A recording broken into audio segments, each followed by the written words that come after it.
कारवां बातों का। हेलो दोस्तों, कैसे हो आप सब लोग। सॉरी इस बार काफ़ी देर हो गई, थोड़ा पर्सनल काम में उलझा था।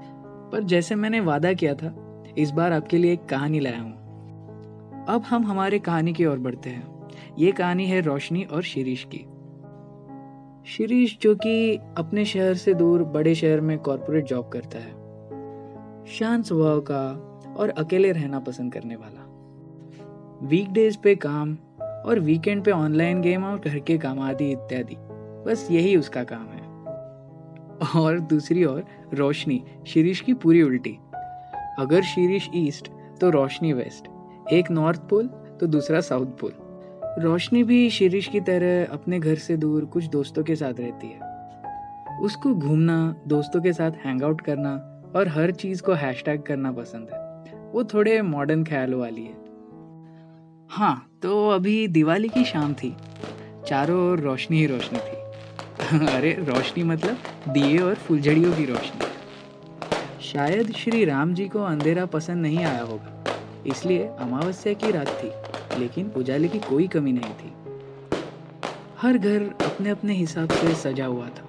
कुछ में अलग अलग लाइटिंग, तो कुछ में चमकीले दिए और चारों ओर पटाखों की आवाज। जैसे शहर के बच्चों ने कसम खा ली हो कि न सोएंगे और न सोने देंगे। तो भैया शिरीष ने सोचा, अच्छा हुआ इस बार दिवाली थर्सडे को आई। वीकेंड को मिला के 4 दिन की छुट्टी मिली है।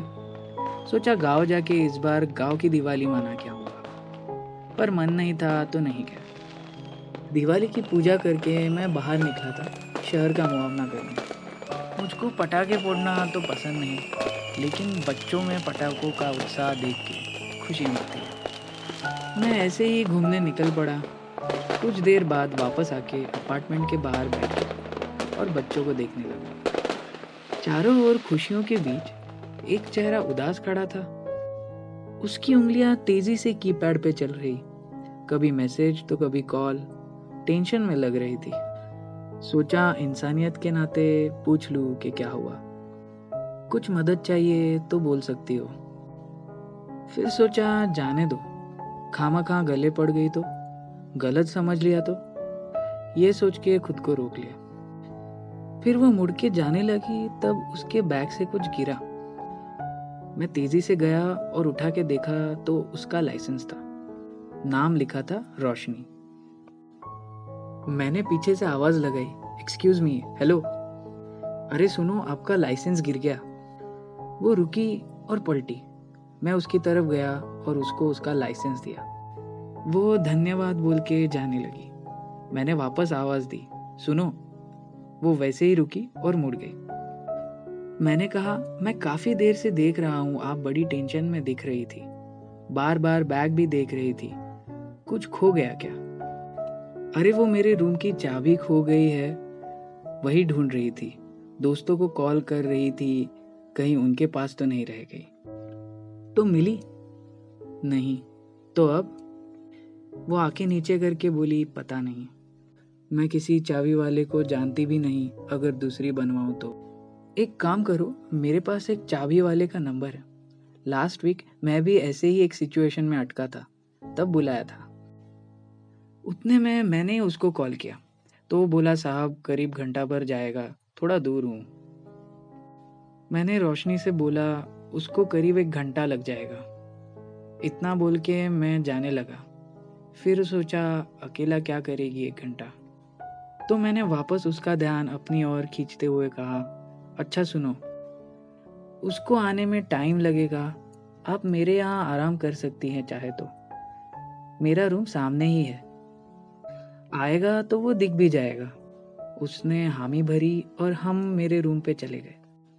मैंने अपने रूम का दरवाज़ा खोला और उससे कहा, आप बैठिए, मैं आपके लिए चाय लाता हूँ। मैं चाय नहीं पीती, तो कॉफ़ी।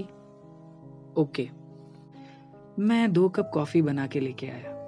उसको उसकी कॉफ़ी थमाई और ट्रे टेबल पे रख के पास वाली चेयर पे बैठ गया। उसकी आंखें बार बार दरवाजे पे जा रही थी। मैंने खामोशी को तोड़ते हुए कहा, वो आ जाएगा, चिंता मत कीजिए। मेरी इस लाइन पे जैसे उसने राहत की सांस ली। जैसे कंफर्मेशन का ही इंतज़ार था कि आएगा या नहीं। अब अपार्टमेंट में वापस चुप्पी छा गई। तभी उसको उसके किसी दोस्त का फ़ोन आया और कहा कि उसके वहाँ चाबी नहीं है, उसने पूरा घर देख लिया। वो वापस अपने बैग में देखने लगी। मैंने कहा चिंता मत करो, वो आ जाएगा, खुल जाएगा दरवाज़ा। वो थोड़ा वापस शांत हुई। असल में शांत दिखने की कोशिश कर रही थी, पर मन की अशांति आंखों से कहाँ छिपी होती है। मैंने सोचा इसको टेंशन दूर करने के लिए इसको अपने चाबी का किस्सा बताना पड़ेगा।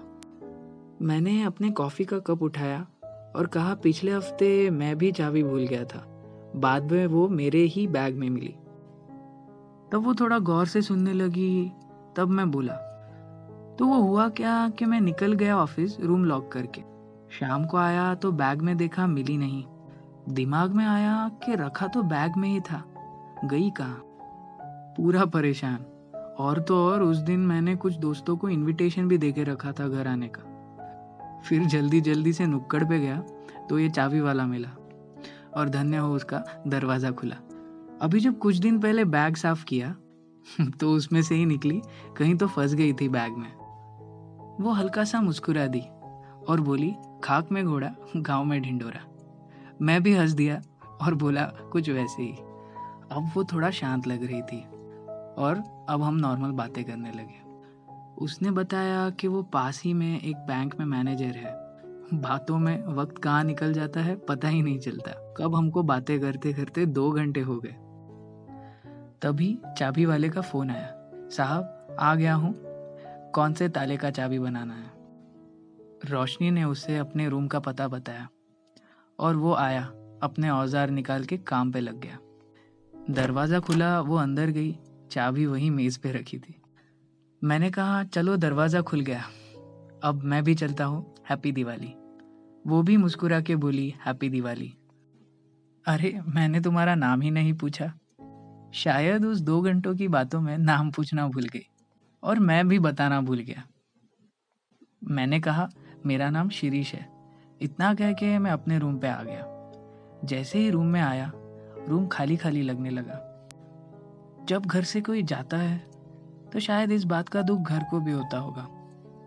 तभी सब वैसे का वैसा होने के बावजूद भी वो घर खाली का खाली लगने लग गया था। मन मानो जैसे बार बार उन 2 घंटों को रिवाइंड करके देख रहा था। एक जिज्ञासा सी पैदा हो गई उसको लेके, उसको जानने की।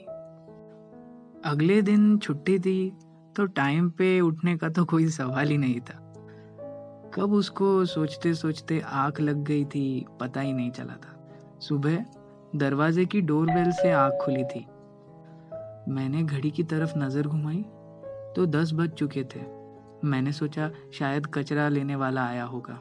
मैंने सीधा कचरे का डिब्बा लेके दरवाजा खोला और सामने रोशनी थी। तो ये था इस कहानी का पहला भाग। आपको ये कहानी की शुरुआत कैसे लगी कमेंट में ज़रूर बताना। अगर पसंद आई तो लाइक और शेयर करने में कंजूसी मत करना, कौन सा ही पैसा लगता है। चलिए अभी हम अलविदा लेते हैं। तब तक के लिए tata bye bye, see you in the next video. तब तक टेक केयर।